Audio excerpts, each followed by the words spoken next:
to State of Affairs. I'm Steve Adubato, coming to you from the Agnes Veris NJTV studio here in Newark, New Jersey. It is our pleasure to welcome back again. We wish we were not even here to talk about this, but we have to. It is the state of affairs of poverty in the state with Melville D. Miller, president of Legal Services in New Jersey. D, good to see you, buddy. Great to see you and be back with you. What is the state of affairs when we are talking about poverty in New Jersey and in America? And specifically in New Jersey, and in America to a somewhat lesser extent, we're at 50-year record high levels, rates of poverty. This was a spike that was a result of the Great Recession. It began in 2007. And although that spike has now leveled off, it really has not gone down in any statistically significant way yet. And there are underlying reasons for that around the possibilities or lack thereof of employment that give cause for great concern. See, but D, you know, people watching could be asking themselves, I was asking myself when I saw these numbers, wait a minute. If, in fact, the unemployment rate in New Jersey and in the country continues to go down, how could the poverty rate be going up?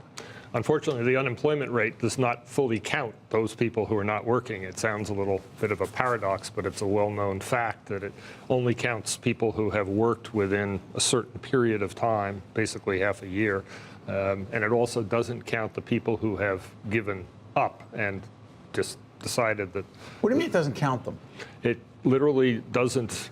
It runs off of data generated by unemployment insurance for the most part. And the eligibility levels, rules for that constrain what the definition is. So they just don't look at them. They just don't count them. There's no effective way for government to count them.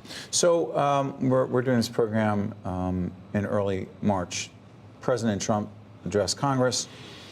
As I'm watching his speech, I'm looking for signs as to what his priorities are. What is your sense as to the Trump administration's priorities, initiatives, as it relates to those dealing with poverty?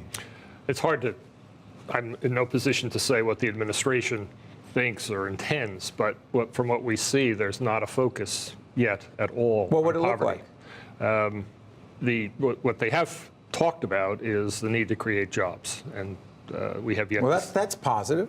That's an absolute positive to the extent that they follow it, but there is not any recognition that we've seen or heard that about those who cannot work because of disabilities, or those who cannot find work because the job market has changed. It's now very much not a manufacturing, low-skill kind of thing. It's high-tech, high skills.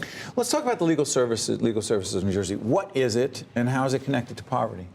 Legal services is the system across the state and the nation that provides lawyers for low-income people who can't afford them on their own in civil cases. There's no right to counsel in a civil case, and this is the only way that these people can get help to avoid homelessness and eviction, family breakup, and all those sorts of things. Okay, so to what degree, and this isn't your opinion I'm looking for the facts, to what degree do government policies in the state support legal services for the protection of those who have the least ability to defend themselves, to get what it is they need for a due process in the court system? The data shows that people with low incomes will only find lawyers in 6% of the cases that they need lawyers. What happens? What is the state of those who can't get them in 94% of the cases? They will face evictions. At least a third of those who will be evicted had defenses. Our studies show that would have kept them from being evicted, kept them from potentially being homeless, potentially from having their families break up, and that effect is mirrored down across the board. People will wind up adjudicated as owing money that they don't really owe because they're legitimate defenses. Do you talk about beyond policy? I mean, this whole question of state of affairs. You know, you can be a very public policy-oriented program, but sometimes the policy gets caught up in an esoteric dialogue among policymakers, politicians, people who are removed somewhat in state capitals, national capitals. What about the lives, literally the lives of those who are living below the poverty line? Describe what those lives are truly like. Those folks in poverty in New Jersey are isolated. They're physically isolated. They live in residential areas which are separate from those with means. What do you mean separate? They literally different communities, either neighborhoods through which people with means don't pass and in which they don't live. There's just very little contact. It's ships passing in the night, different worlds, and that is part of the problem. What are their children dealing with? The children are facing almost impossible lives in terms of trying to get education. Can you imagine if you're a family that's been evicted two times in the last year, how that child is going to be how do they go successful to school? in a school Sorry system? for interrupting, Dee. So if that child is evicted from his or her home, 6-year-old, we have a 6-year-old daughter. That child, I'm thinking, a 6-year-old child is evicted with his or her family, and they move to a different community. That means they have to go to a different school. They have a right to go still to the same school. But how would they get there? How would they get there? The disruption of, can you imagine suddenly having to commute 10, 15, 20 and where's miles? the food? And food is an issue. The most successful safety net program is the food stamp, now called SNAP program. It's a critical program. Is it at risk?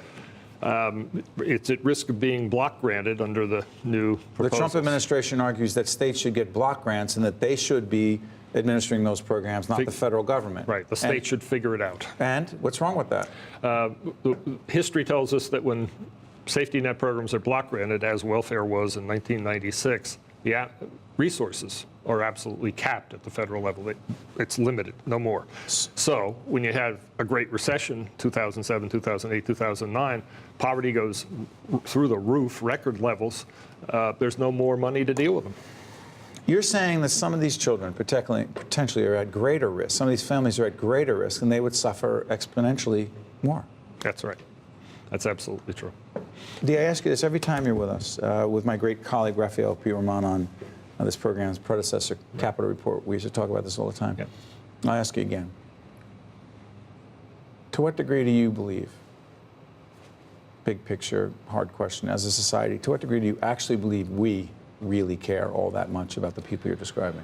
I think when we meet eyeball to eyeball another human being, we care. I have to believe that there's a human decency that reverberates. But we have, in our political ways, gotten so insulated and isolated from the realities of poverty that there's a lot of rhetoric, a lot of blame and shame, but very little concrete action, and behind it, evident concern on the part of the political system. Thank you, Dee. Open invitation. Great to be with you again. Dee Miller is the president of Legal Services New Jersey. We appreciate you joining us. Poverty in New Jersey and America. Be back on State of Affairs right after this. State of Affairs with Steve Adubato is a production of the Caucus Educational Corporation, celebrating over 25 years of broadcast excellence. State of Affairs with Steve Adubato is brought to you from the Agnes Veris NJTV studio at 2 Gateway. Funding has been provided by Bartley Healthcare, Felician University, the New Jersey Association of Health Underwriters, Wells Fargo, PSE&G, JFK Medical Center, and by Johnson & Johnson.